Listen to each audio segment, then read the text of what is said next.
साईं प्रणाम। City one में आपका स्वागत है। आप देख रहे हैं दिन भर। मैं हूं सुजीत सिंह। आगे बढ़ने से पहले एक नज़र सुर्खियों पर। यातायात व्यवस्था को चुस्त दुरुस्त बनाए रखने के लिए मंडलायुक्त ने संबंधित कार्यों के साथ की बैठक, दिए आवश्यक दिशा निर्देश। गोलघर का सुंदरीकरण को लेकर जिलाधिकारी ने संबंधित कार्यों के साथ की बैठक, कहा कार्य को युद्ध स्तर पर कराया जाए संपन्न। सीडीओ ने संबंधित कार्यों के साथ आरक्षण पर प्राप्त आपत्तियों के निवारण के संबंध में की बैठक। प्रधानमंत्री सम्मान निधि योजना की बैठक जिलाधिकारी की अध्यक्षता में हुई संपन्न, दिए आवश्यक दिशा निर्देश। बिहार से तस्करी कर दिल्ली ले जा रहे 15 बच्चों को एसपी क्राइम के नेतृत्व में एंटी ह्यूमन ट्रैफिकिंग टीम ने किया बरामद। जिला जेल बाईपास मार्ग के चौड़ीकरण को लेकर एडीएम वित्त ने काश्तकारों व समिति के सदस्यों के साथ की बैठक। संयुक्त रूप से वीडियो कॉन्फ्रेंसिंग कर कृषि उत्पादन आयुक्त व निदेशक ने संबंधित कार्यों के साथ आगामी फसलों को बोए जाने व किसानों के लाभ पर की चर्चा। पुलिस व प्रशासन के उच्चाधिकारियों ने कोविड-19 की दूसरी डोज का कराया वैक्सीनेशन, कहा अपनी बारी का करें इंतजार। सीडीओ ने प्रधानमंत्री सम्मान निधि योजना के तहत बैंक के प्रतिनिधियों के साथ की बैठक। पत्रकारों के साथ अभद्रता और मारपीट के विरोध में गोरखपुर जेआरएनएस प्रेस क्लब के पदाधिकारियों ने प्रिंट व इलेक्ट्रॉनिक मीडिया के पत्रकारों के साथ की बैठक, काली पट्टी बांधकर जताया विरोध। सीएमओ ने दी जानकारी, कहा प्राइवेट व सरकारी अस्पतालों में युद्ध स्तर पर जारी है वैक्सीनेशन का कार्य। गोजे अध्यक्ष ने पत्रकारों के साथ हुए दुर्व्यवहार की घोर निंदा, कहा दोषियों पर हो कठोर कार्रवाई। और पत्रकार वार्ता कर दी जानकारी, कहा केमिस्ट एंड ड्रगिस्ट एसोसिएशन की नई कार्यकारिणी का 14 मार्च को होगा शपथ ग्रहण समारोह। जनपद में ट्रैफिक व्यवस्था को चुस्त दुरुस्त बनाए रखने के साथ ही जाम की समस्या से आम जनमानस को निजात दिलाने के लिए आयुक्त सभागार में मंडलायुक्त जयंत नरनिकल की अध्यक्षता में संबंधित कार्यों के साथ बैठक की गई। बैठक के दौरान मंडलायुक्त ने सभी संबंधित कार्यों से कहा कि ट्रैफिक व्यवस्था को सुचारू रूप से संचालित करने के साथ ही आम जनमानस से यातायात के नियमों का कड़ाई के साथ पालन कराया जाए। साथ ही यातायात के नियमों को तोड़ने वाले लोगों के खिलाफ सख्त से सख्त कार्रवाई सुनिश्चित की जाए। बैठक में DG Akhil Kumar, IG Rajesh Mundak, DIG Joginder Kumar, SP city Sonam Kumar, ADM city R K Srivastava सहित अन्य संबंधित अधिकारी मौजूद रहे। और अर्बन कैटेगरी ग्रीन रन का होता है, उसका भी सार ने ये रीजनल ट्रांसपोर्ट अथॉरिटी होता है, उसी के अंदर एक कैपिंग कर रखा है, नंबर्स कितने होना चाहिए था। Hardly we are having around 6000 something auto rickshaw शहर में। उसके अलावा छोटी छोटी बाकी कस्बों में भी है। 6000 ये तो कैपिंग नहीं है सर, वो भी भारी मात्रा में that yet to be adjust. और लास्ट सेगमेंट हम बताया था सर, यही तो सर एक गंदा इमेज देता है। मेनली जो ऑटो रिक्शा से और जो रिक्शा है और जो टैक्सी है, तब तक वो इंतजार करता है, एक भी सीट खाली नहीं जोड़ते हैं ताकि उनका इकोनॉमिक्स का वर्क होता है। उसलिए तो वो पूरा कोशिश करता है कैसे ही सेटिंग करा करके अपने गाड़ी तब तक नहीं करता है, तब तक वहीं रहता है। इमीडिएटली एड्रेस करना तो वैसे सर ने 4 लोकेशन हम लोग सर शहर के चारों तरफ पहले आइडेंटिफाई करके रखा है सर। एनफोर्समेंट नहीं कर पा रहे हम लोग, आपको सभी को मिलेगा सर तुरंत। दूसरा सर जो वाराणसी रोड पे बस स्टेशन बन चुका है, पर वहाँ का बस भी शहर के अंदर आता है, उसको भी यदि रोकेंगे तो फिर वहाँ से ही वाराणसी आजमगढ़ जो आने जाने वाले बस को। शासन के मंशा के अनुरूप गोलघर मार्केट के सौंदर्यीकरण को लेकर गोलघर काली मंदिर के पास सड़क चौड़ीकरण कार्य के संबंध में जिलाधिकारी सभागार में जिलाधिकारी के विजेंद्र पांडेयन की अध्यक्षता में संबंधित कार्यों के साथ बैठक की गई। बैठक के दौरान जिलाधिकारी ने सभी संबंधित कार्यों से कहा कि यातायात व्यवस्था को सुचारू रूप से संचालित करते हुए कार्य को युद्ध स्तर पर कराया जाए। वहीं कार्य में अवरोध उत्पन्न करने वालों को चिन्हित कर उन पर कार्रवाई सुनिश्चित की जाए। बैठक में यातायात विभाग के आरएस गौतम सहित अन्य संबंधित अधिकारी मौजूद रहे। शहर का अंदर है ना, इसको तुरंत हटवा दीजिए, पैसा भी जमा है। उसमें एक खाली काम रुका हुआ पूरा एक इशू है सर, उसमें एक पीपल के पेड़ में सर वो कैमरा लगे हुए हैं सर, वो ये वाला क्या सर, इसमें एक इशू आप उनका दफ्तर बन रहा है सर, अभी उसका थोड़ा टाइम लगेगा, 2 महीने कम से कम लग जाएंगे सर। कौन करता है सीओ साहब जिसमें वही है काली मंदिर का चौराहा और देखा देखिए एक पेड़ में सर आपका कैमरा है अगर वो जाएगा तो किराया है सर ठीक है भी ऐसे ही लेकर के यार बढ़िया से कराना है इसको थीमिंग भी करा लेंगे तो कौन बताएंगे कितने कितने क्या हटाना है वो हम तो बताएंगे तो फिर ये सभी विभाग को बुला लेते हैं 1:30 बजे मीटिंग में कमीशन वाले ठीक है ये विद्युत को बुला लेता हूँ वन विभाग को बुला लेता हूँ वन विभाग को तो वन निगम ही होगा ना सूचना विभाग को विद्युत विभाग से भी अगर मैं ये लोग ऑपरेट कर दें तो 3 महीने के अंदर सारा वो सारे चेंज हो गए देखिए ये आपके तो राहत मिलेगा। जिला पंचायत सदस्य एवं ब्लॉक प्रमुख पद के आरक्षण पर प्राप्त आपत्तियों के निवारण के संबंध में विकास भवन सभागार में सीडीओ इंद्रजीत सिंह की अध्यक्षता में बैठक संपन्न हुई। बैठक में सीडीओ ने सभी संबंधित अधिकारियों से कहा कि आरक्षण सूची को संबंधित विभागों पर चस्पा कर विभिन्न आपत्तियों का गहनता के साथ निरीक्षण करते हुए उनका निस्तारण सुनिश्चित किया जाए। 1995 और 2000 कुल जो है गोरखपुर में 50 वो सब आपका नहीं है तो कहाँ पे 51 का बताया जाएगा नंबर वार्ड जो है जो है 95 में मौका नहीं दिया है अच्छा मैं ये करते हैं ये निकाल दो अपने कॉपी निकाल दो निकाला है इस कैटेगरी का जो वार्ड था 95 से लेकर 10 का वो कैटेगरी प्रधानमंत्री सम्मान निधि योजना की बैठक का शुक्रवार को कलेक्ट्रेट सभागार में जिलाधिकारी के विजेंद्र पांडेयन की अध्यक्षता में संपन्न हुई। बैठक में जिलाधिकारी ने संबंधित अधिकारियों से कहा कि बैंक प्रतिनिधि ज्यादा से ज्यादा वेंडरों को लोन देकर अपने लक्ष्यों को पूर्ति करें, जिससे वेंडरों को आत्मनिर्भर बनाया जा सके। बैठक में प्रभारी नगर आयुक्त आशीष कुमार सहित विभिन्न बैंकों के प्रतिनिधि मौजूद रहे।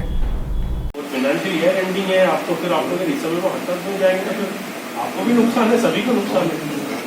पूरा इनकम टैक्स किसी के जमा करना वो करना, फिर हमारा भी जो बजट अभी है ना लास्ट 15 डेज में ही मिलता है। सेकेंड नंबर पे है वैसे वाराणसी के बाद गोरखपुर से, बट हम लोग के पास पोटेंशियल ज़्यादा है ताकि आप लोग को से हम वो थोड़ा मेहनत करेंगे तो फर्स्ट प्लेस में आ जाएंगे। इतना ही करना है, आपके पास कितने हैं। कल तो स्पेशल अभियान तो है ही, आप जानते हैं, पूरे दिन करेंगे। आज हम लोग ढूंढ के भी अभी हमने यही कहा कि ये लोग अभी अपनी सूची प्रिंट कर लें सैंक्शन लोगों की और उनको आज ही मतलब टच कर लें और कल सुबह एकत्र करके बैंकों तक ले जाओ, डिस्बर्स करा दें। आप लोगों का ये कहना है।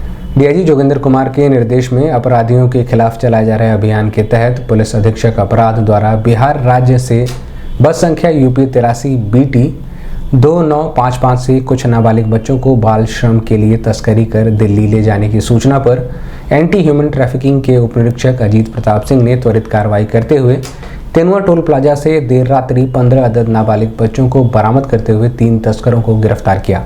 कार्रवाई में बाल संरक्षण अधिकारी सुमन शुक्ला, सिटी चाइल्ड लाइन के समन्वयक सत्यप्रकाश पांडे, भीम कुमार यादव, अखिल कुमार पटेल, महिला आरक्षी नीतू यादव सहित अन्य पुलिसकर्मी मौजूद रहे। इस संबंध में सिटीवन संवाददाता से बात करते हुए पुलिस अधीक्षक अपराध डॉक्टर महेंद्रपाल सिंह ने बताया। करीब 12:30 बजे सूचना मिली थी कि बिहार से कुछ बच्चे बाल श्रम कराने के लिए बस में बिठा के दिल्ली ले जाए जा रहे हैं। इस सूचना के आधार पे एएसटीओ प्रभारी अजीत प्रताप सिंह को मौके पर भेजा गया। उन्होंने अपनी टीम के साथ घेराबंदी, रास्ते में नाकेबंदी की और टोल के पास जो बस हमारी सस्पेक्टेड थी उस बस को रोका, उसमें तलाश किया तो उसमें नाबालिग बच्चे 14-15 वर्ष के 15 बच्चे बरामद हुए, जिनके क्लेमेंट के रूप में, गार्जियन के रूप में 3 लोगों ने क्लेम किया कि ये बच्चे हमारे साथ हैं और हम इनको ले जा रहे हैं। वो अभियुक्त बिहार के रहने वाले हैं, बच्चे भी बिहार के ही हैं। अभियुक्तों ने पूछताछ पे बताया कि इनको दिल्ली में वो बाल श्रम कराने के लिए ले जा रहे थे और इस प्रकार से उनको लेबर सप्लाई करने पे उनको भी उसका कमीशन मिलता है। तो बच्चों से श्रम कराना अपराध है, इससे बच्चों का वेलफेयर और उनका विकास बाधित होता है। तो अभियुक्तों को गिरफ्तार कर उनके खिलाफ जो है वैधानिक कार्रवाई की जा रही है। इस संबंध में थाना ES2 पे धारा 377(5) IPC 79 JJ एक्ट और 14 बाल श्रम निषेध अधिनियम के तहत अभियोग पंजीकृत किया गया है। बच्चों को सर्वोत्तम कल्याण के लिए उनके हितों को ध्यान में रखते हुए CWC और चाइल्ड लाइन के सपोर्ट कर दिया गया है। जिलाधिकारी सभागार में एडीएम वित्त राजेश कुमार सिंह की अध्यक्षता में जिला जेल बाईपास मार्ग के चौड़ीकरण के संबंध में समिति व काश्तकारों के साथ बैठक संपन्न हुई। बैठक में एडीएम वित्त ने कहा कि चौड़ीकरण की जद में आने वाले सभी काश्तकारों को निर्धारित मानकों के अनुरूप मुआवजा दिया जाएगा। कब्जा किसी भी व्यक्ति का हो, लेकिन प्रपत्र में जिस व्यक्ति का नाम होगा उसे ही मुआवजे का अधिकार होगा। मान लीजिए कि हम 50% क्या समझ में नहीं आया? सुन लीजिए, हम 25% के तना मालिक में सारे लोगों का नाम नहीं, तो उसमें अंश बराबर नहीं हुआ था। अंश तो हम बता देते हैं। आप बता देंगे ना, जिसका जितना अंश होगा। जो तीन तरह के काश्तकार हैं उनको अभी तक सिर्फ चिन्हित कर दिया गया है, लेकिन इसमें कोई इसका इंदराज नहीं है। तो हम लोगों की जमीन जो अधिग्रहण की जा रही है उसका कैसे मुआवजा होगा? जिसकी जमीन ली जा रही है उसकी खतौनी में जिसका नाम होगा उसको नाम, मतलब इनका नाम है तो ये तो ले लेंगे जमीन, तो जब ये लेंगे तो आपसे रजिस्ट्री कराएंगे बकायदे। हाँ, आपकी रजिस्ट्री होगी, मतलब वो उनके नाम जाएगा उसके साथ दूसरा बात हम कर रहे हैं, जो दक्षिण तरफ हमने जमीन की है उसके जो आपको उसका मुआवजा कब मिलेगा? कलेक्ट्री मुश्किल की वजह से इनका मिला नहीं था, तो उस स्थिति में क्या होगी जिन लोगों का नहीं मिला? अब वो मुद्दा दोस्त अलग है, ऐसे बगैर कागज के हम उस पर कुछ बोलेंगे कागज में इन लोगों है, उसकी हम बैठक भी नहीं कर रहे हैं। अभी कोई जनरल सी बात बोल देंगे, वो पकड़ ली जाएगी, कहेंगे कि भाई आपने ये कहा था।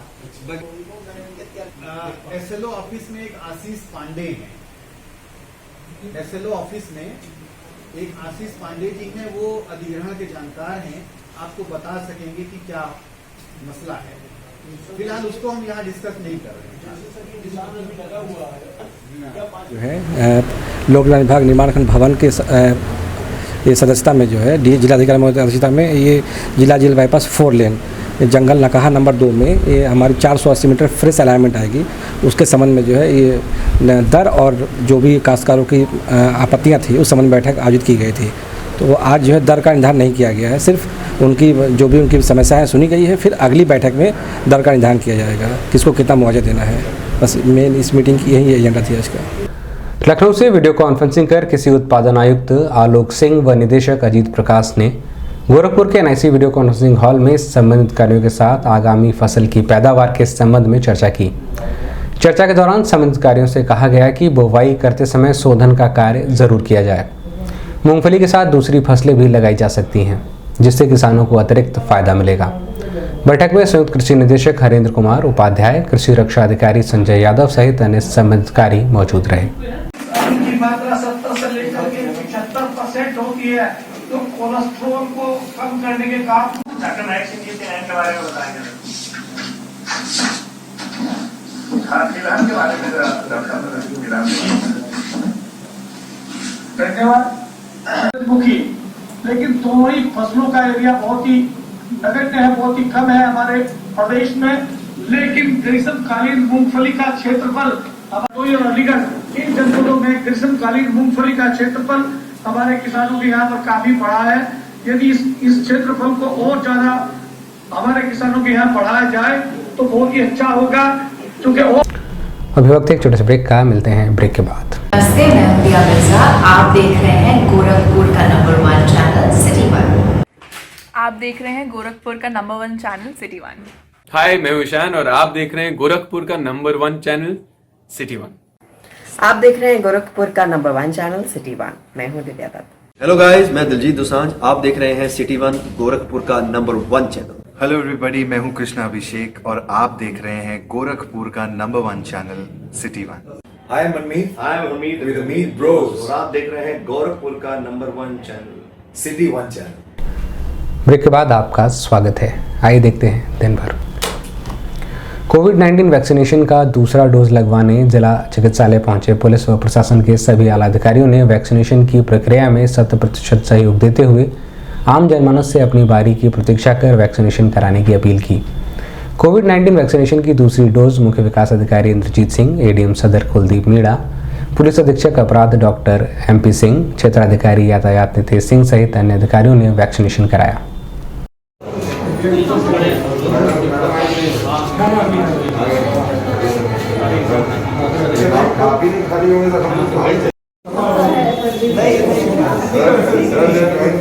दोनों लोग तो बोले मैं अपने विभाग के लोगों को नहीं जानता, मैं सिर्फ आप ही लोगों को जानता। होगा वैसे। अच्छा ठीक है, मैं देख अभी तो सर 5 मिनट हुआ है। ठीक है।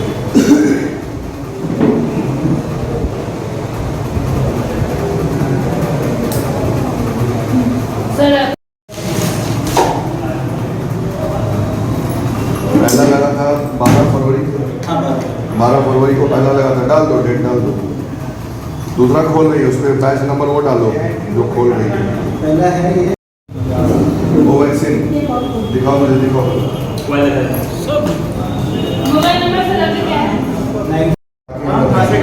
सेकंड डोज है।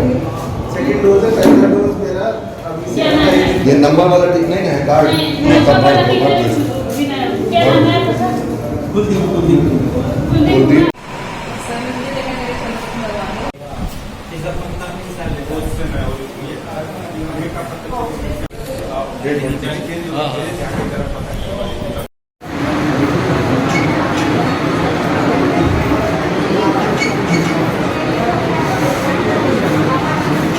इस संबंध में सिटी वन संवाददाता से बात करते हुए मुख्य विकास अधिकारी इंद्रजीत सिंह व एसडीएम सदर कुलदीप मीणा ने बताया। सेकेंड डोज लगा, बिल्कुल नॉर्मल है और मेरी सबसे अपील है कि जिसका भी अभी सरकार के द्वारा इसको निर्धारित किया गया है वो समय से आके अपने दोनों डोज लगाएं और ये बिल्कुल सेफ है और किसी भी अफवाह और भ्रांति में विश्वास न नहीं, कोई दिक्कत नहीं है। पहले डोज के बाद भी कोई दिक्कत नहीं थी, अभी भी कोई दिक्कत नहीं है। जो मेरा रेगुलर टाइम है आधे घंटे का, उसका हम लोग प्रतीक्षा कर रहे हैं, ऑलमोस्ट हो गया है, तो एकदम सब नॉर्मल। सबको यही अपील है कि कोरोना के जो प्रिकॉशंस है उसको बनाए रखें, मेंटेन करें और उसके साथ अपना वैक्सीनेशन जब नंबर आए रजिस्टर करके लगवाएं। एक जिस तरीके से हमने देखा था एक समय पे बहुत ही आक्रामक रूप ले रखा था और उसके बाद जब से वैक्सीन आई है लास्ट मंथ मैंने फर्स्ट डोज को वैक्सीन का लिया था, किसी तरीके के कोई साइड इफ़ेक्ट्स मुझे नहीं हुए और आज मेरा सेकंड डोज था। इसमें भी मैं आश्वस्त हूँ, काफ़ी अच्छा हॉस्पिटल का अरेंजमेंट है और जिस तरीके से पिछली बार भी कुछ नहीं हुआ, किसी को भी किसी तरीके के कोई भी डरने की ज़रूरत नहीं है। सभी लोगों से मेरी रिक्वेस्ट है कि जिस तरीके से हम प्रशासन के लोग आगे आ रहे हैं वैसे ही सभी जनता जब भी उनका नंबर आए आगे आए और अपने समय पे डोज लगवाएं। आम जनमानस से क्या अपील करना चाहेंगे? आम जनमानस से हम प्रशासन की तरफ से यही अपील करना चाहते हैं कि सर्वप्रथम जितने भी एजेड लोग हैं उनको अपने अपने घर के अंदर से एजेड को प्राइवेट या सरकारी जिस भी तरीके की व्यवस्था आप लोगों के पास हो पाती है आए और वैक्सीन ज़रूर लगवाएं। 12 मार्च को मेरी सेकेंड डोज शेड्यूल्ड थी कोविशील्ड वैक्सीन की, उसके लिए मैंने जिला महिला चिकित्सालय में जाकर लगवाया और वैक्सीन लगवाए मुझे करीब 1.5 घंटा हो चुका है। मुझे कोई समस्या नहीं है। प्रथम टाइम 12 फरवरी को जब वैक्सीन लगवाई थी तब भी कोई दिक्कत नहीं आई थी। ये वैक्सीन पूरी तरह सुरक्षित है। मैं गोरखपुर वासियों और प्रदेश के नागरिकों से ये अनुरोध करूँगा कि जब भी उनका टर्न आए और 60 साल के एज वालों के लिए तो अभी प्राइवेट हॉस्पिटल्स में भी लगवाई जा रही है, तो अपना वैक्सीन लगवाएं। जब सभी लोग एक साथ लड़ेंगे तभी कोरोना हारेगा और देश जीतेगा। तो मैं सबसे यही अनुरोध करता हूँ कि वैक्सीन पूरी तरह सेफ और सुरक्षित है। सेकेंड डोज है कोविशील्ड वैक्सीनेशन की यहाँ महिला अस्पताल में, ये यहाँ पे हमने आके कराई। तब किसी प्रकार की कोई दिक्कत नहीं? कोई दिक्कत नहीं, सब बढ़िया है। लोगों से क्या कहना चाहिए? बिल्कुल कराएं। हमारे देश की वैक्सीनेशन तो ऑल ओवर वर्ल्ड चल रही है और इंडिया ने इतना अच्छा किया है इसमें, और हम लोग खुले मन से आके सब अपनी अच्छी तरीके से कराएं सबको, और ये तो आवश्यक है। सर अभी कुछ लोग भ्रांतियों में है कि लगाने से दिक्कत होगा या कुछ होगा, क्या करना चाहिए? भ्रांतियाँ तो दूर होंगी, बढ़ते केसेस हैं और लोग करेंगे, झिझक है दूर होगी, अवश्य होगी, सब लोग करेंगे, पार्टिसिपेट जरूर करेंगे। प्रधानमंत्री सम्मान निधि योजना को लेकर सीडीओ इंद्रजीत सिंह ने विकास भवन सभागार में संबंधित बैंकों के प्रतिनिधियों के साथ बैठक की। बैठक के दौरान सीडीओ ने सभी प्रतिनिधियों से कहा कि योजना का 100% लाभ लाभार्थियों को सुनिश्चित कराया जाए, जिससे लाभार्थी अपने व्यवसाय को बढ़ाकर अपना जीविकोपार्जन कर सकें।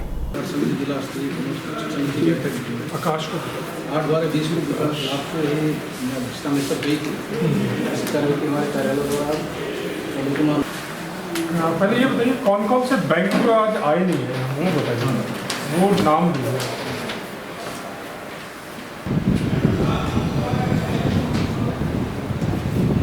इनको क्या पता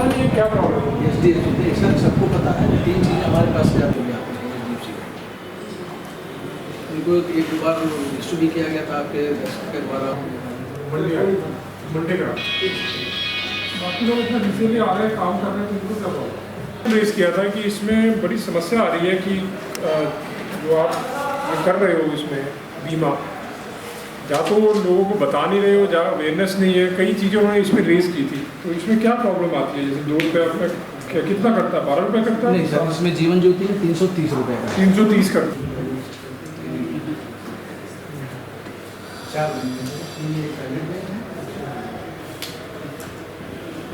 मुरादाबाद में पत्रकारों के साथ अभद्रता और मारपीट की घटना से आहत होकर गोरखपुर जर्नलिस्ट प्रेस क्लब के अध्यक्ष मार्कंडेय मणि की अध्यक्षता में आपात बैठक जर्नलिस्ट प्रेस क्लब में पत्रकार साथियों व सदस्यों के साथ की गई। बैठक में समाजवादी पार्टी के राष्ट्रीय अध्यक्ष व प्रदेश के पूर्व मुख्यमंत्री अखिलेश यादव द्वारा किए गए दुर्व्यवहार और उनके कार्यकर्ताओं के द्वारा किए गए मारपीट के विरोध में इलेक्ट्रॉनिक और प्रिंट मीडिया के पत्रकारों ने हाथों में काली पट्टी बांधकर कड़ा विरोध जताते हुए प्रदेश सरकार से दोषियों पर जल्द से जल्द कार्रवाई की मांग की।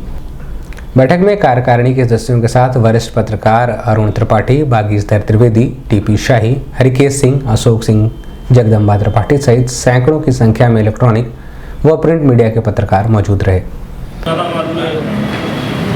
सपा के राष्ट्रीय अध्यक्ष अखिलेश यादव जी का एक कार्यक्रम था, जहाँ पे निश्चित तौर पर कार्यक्रम कवरेज के लिए पत्रकार पहुँचे थे। कुछ साथी पत्रकारों ने सवाल पूछा तो उस पर उनके कार्यकर्ता तो भड़के।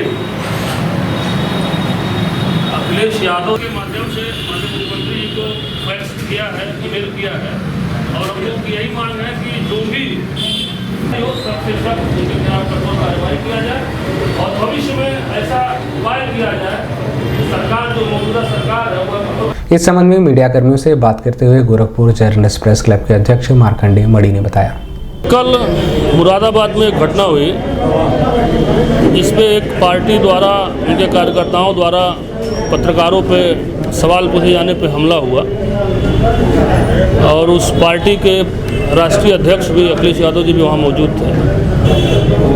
हमने प्रदेश सरकार से मांग की है, उत्तर प्रदेश शासन से मांग की है कि जो भी इस घटना में हो उनके खिलाफ प्राथमिकी दर्ज करते उनकी गिरफ्तारी की जाए।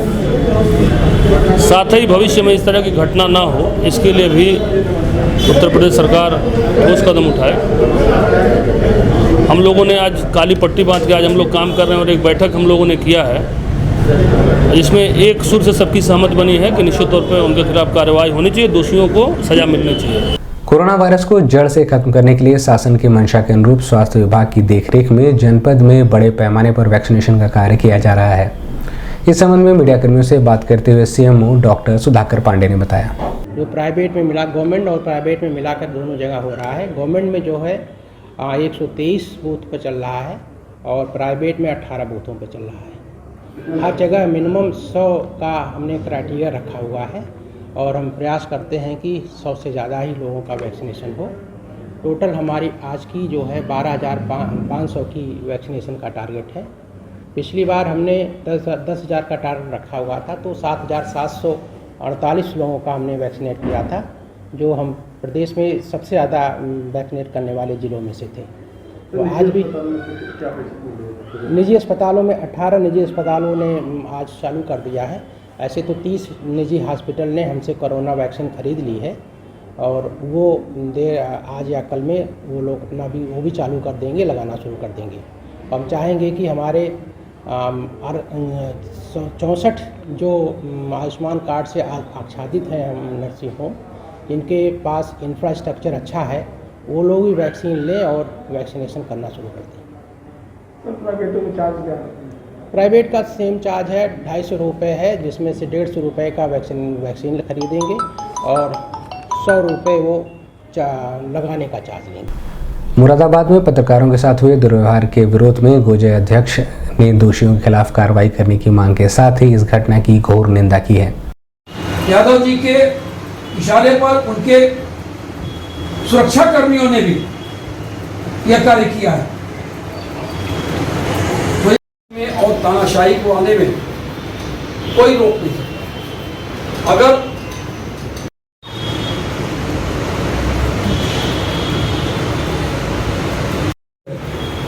घटना को लेके हम पत्रकारों के मन में जो आक्रोश है, हमें समय आने पर उस आक्रोश को अपने मूल रूप दे देना पड़ेगा अगर सरकारों ने इस पर कोई उचित कार्रवाई नहीं की। इस संबंध में सिटी वन संवाददाता से बात करते हुए गोजा अध्यक्ष एडवोकेट रत्नाकर सिंह ने बताया कि यह बैठक बड़ी आपातकालीन बैठक है और एक तरीके से बहुत दिनों बाद जिस प्रकार पत्रकारिता की अस्मिता पर प्रहार करने की चेष्टा की गई है, हम उससे मर्माहत भी हैं, आक्रोशित भी हैं और इस बात को चेता देना चाहते हैं कि अगर पत्रकार कलम चलाना जानता है तो अपने मान और सम्मान के लिए अपनी कुर्बानी देने से भी पीछे नहीं हटेगा। मुरादाबाद में कल जिस प्रकार पत्रकारों के साथ हिंसा की गई, अब अखिलेश यादव और उनके गुंडे हमें बताएंगे कि हम पत्रकारिता किस प्रकार करें। उनके पास अगर हमारे प्रश्नों के जवाब नहीं है तो वो क्या हाथापाई पर उतरेंगे, वो मारपीट करेंगे। अखिलेश यादव के सुरक्षा कर्मियों ने जिस प्रकार पत्रकारों के साथ दुर्व्यवहार किया, वो तनख्वाह कहां से पाते हैं? क्या उनको सरकार का इशारा मिला है? और अभी तक सरकार ने उन सुरक्षा कर्मियों के विरुद्ध क्या कार्रवाई की? मेरा सीधा सीधा प्रश्न है कि बिना शह के इतनी बड़ी घटना नहीं हो सकती है और इसमें माननीय अखिलेश यादव जी दोषी हैं। Chemist and druggist association Gorakhpur के अध्यक्ष संजय उपाध्याय व महामंत्री जी ने संयुक्त पत्रकार वार्ता कर कहा कि आगामी 14 मार्च को सिविल लाइन स्थित स्थानीय अतिथि भवन में नई कार्यकारिणी का शपथ ग्रहण व दवा व्यापारी सम्मेलन का आयोजन किया जाएगा।